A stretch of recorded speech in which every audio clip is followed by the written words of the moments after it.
Welcome back to Midwest DBS. I got a not really competitive deck, but a little fun deck to go over. I actually got three different builds. I got a budget mono red. This one's not so budget. This is blue red, and I got a blue yellow. And I'll probably just show them all because I got more time to do deck profiles now.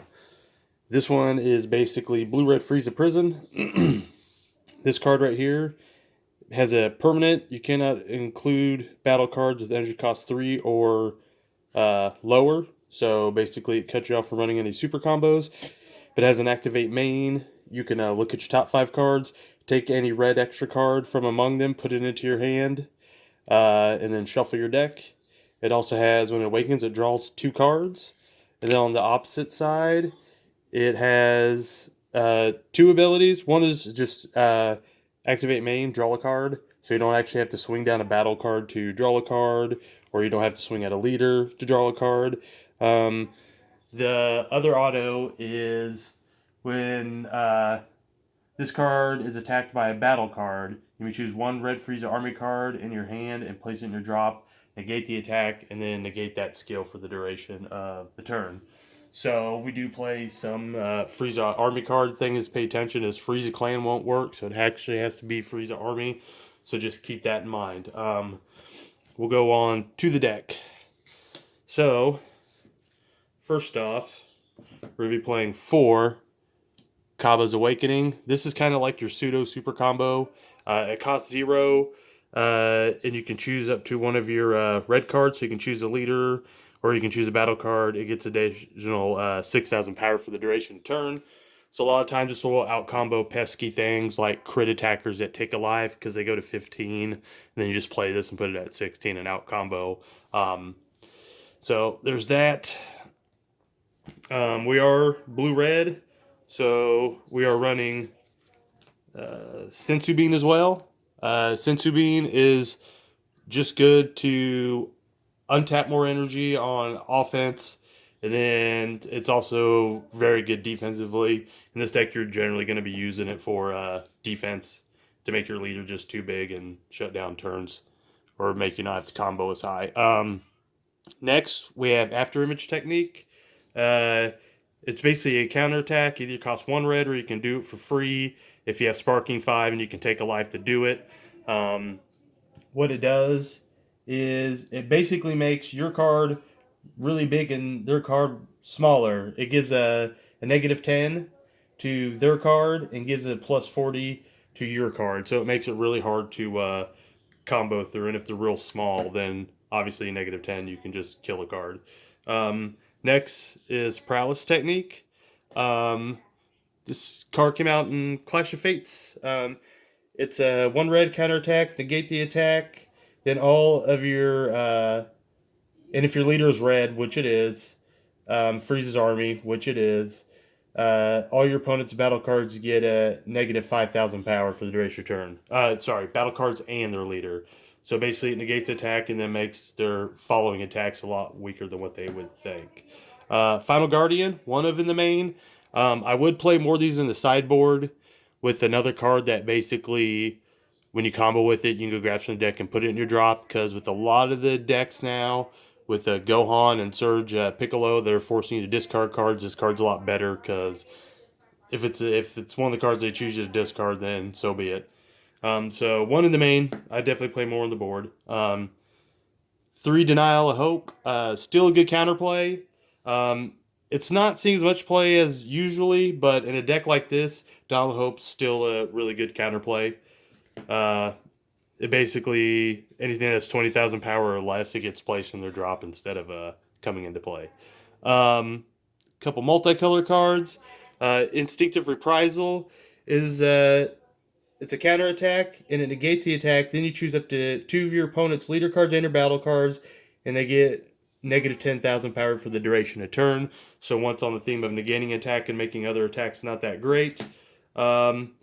Some of these cards are 2 of 2 ofs, just because I'm testing. Like, I'm thinking about cutting this card and maybe playing 3 of these and 3 of another card, but I'm not sure yet.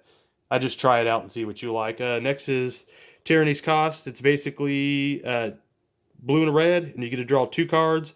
Then it has the ability, if your opponent has Has 11 cards or more, then they have to go down from 10 cards in their hand. So sometimes it will snipe cards. Um, Combination attack is very useful card.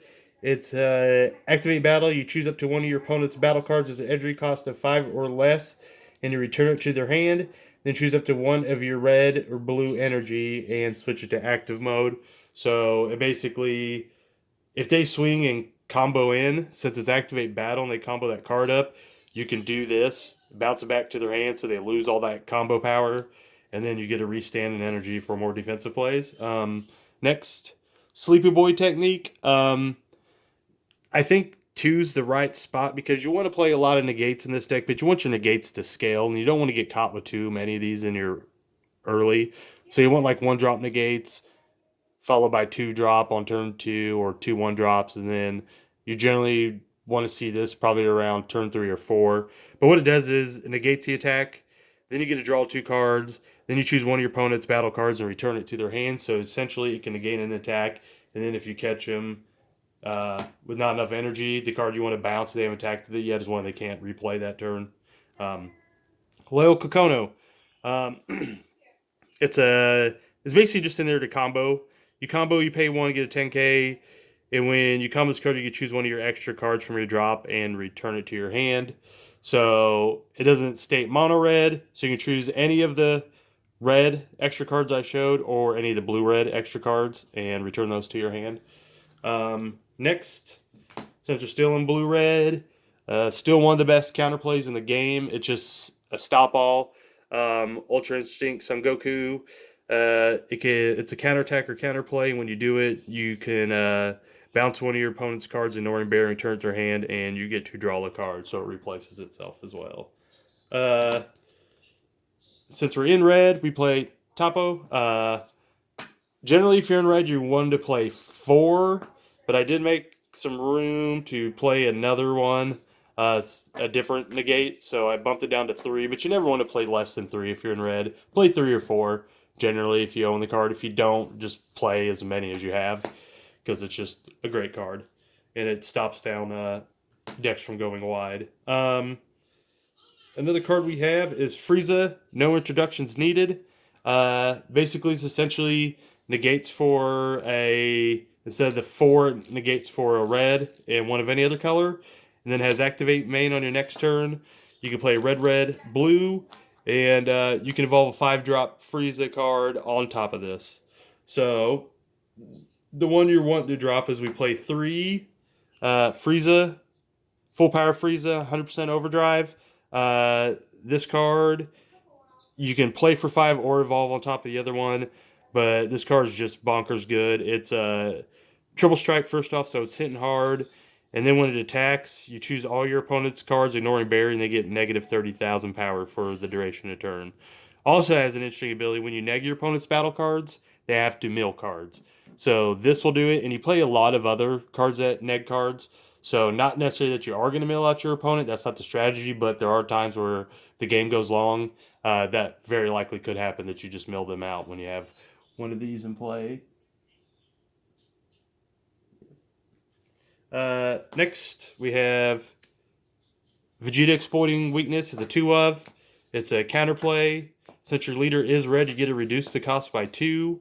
So essentially plays for 3. And when it comes into play, you get to neg your opponent's. It does. It does neg. All your opponent's battle cards get negative 20,000 power for the duration of turn. And if you do it on your opponent's turn, it basically beans up your leader too. So if you have this and bean, you wipe their board, it's dunzo. With this deck, we are playing the Frieza engine because I still like the Frieza engine. You can play the new Blue U7 Goku stuff, which I've seen a lot of people do, but I'm just going to show you with the Frieza engine. Frieza the finisher. It's a 7-drop double strike, but if you have 5 or more red extra cards in your drop area, which is deck does that very easily, you reduce the energy cost of this card. And then you also, when you play it, if your leader card is a red Frieza army, choose all battle cards with 20,000 power less, ignoring barrier, and KO them. So it's really good, and you really need this to go into your next one, which is Golden Frieza, the Indomitable Emperor. So this will EX evolve on top of this card, and as crit, it's 30,000 power, and it's permanent is really what makes this card nasty. Because of because you're playing the Red Frieza leader uh, card, you and your opponent can't play battle cards with a 30,000 power or less unless they take 4 life and send them to their drop and crit them. So it's pretty disgusting. And also when this card evolves, this card you switch it to active mode, so you can swing, then evolve it, goes into active mode and swing again. You have 2 options for your SCR. I'm just showing this one. This one's in there now. Frieza Army Reborn. Basically comes a 6 drop if you're at 2 or less life. If not, it's an 8. But it's quad strike and auto. Basically, when it swings, you gotta look at your opponent's hand and take any card from it and put it in their drop. And then it also takes all your opponent's battle cards in the field, 40,000 power less, ignoring barrier, and KOs them. So it's a board wipe. So if you do play this, you generally are just going to win. This could also be Black Smoke Dragon because you do mill a lot. So you could drop Black Smoke Dragon. Generally, that might mill the rest of the cards. And Black Smoke Dragon could also be treated as a board wipe. So that's all I got for you for the blue-red Frieza Prison deck. Like I said, I got a budget mono red version. I'm going to show it's like $30 to build. So it's not running topos or any draft box cards, basically. But it's still okay. And then I have an interesting blue-yellow, not blue-yellow, but red-yellow one I want to share as well. And that's all I got for you guys. Thanks.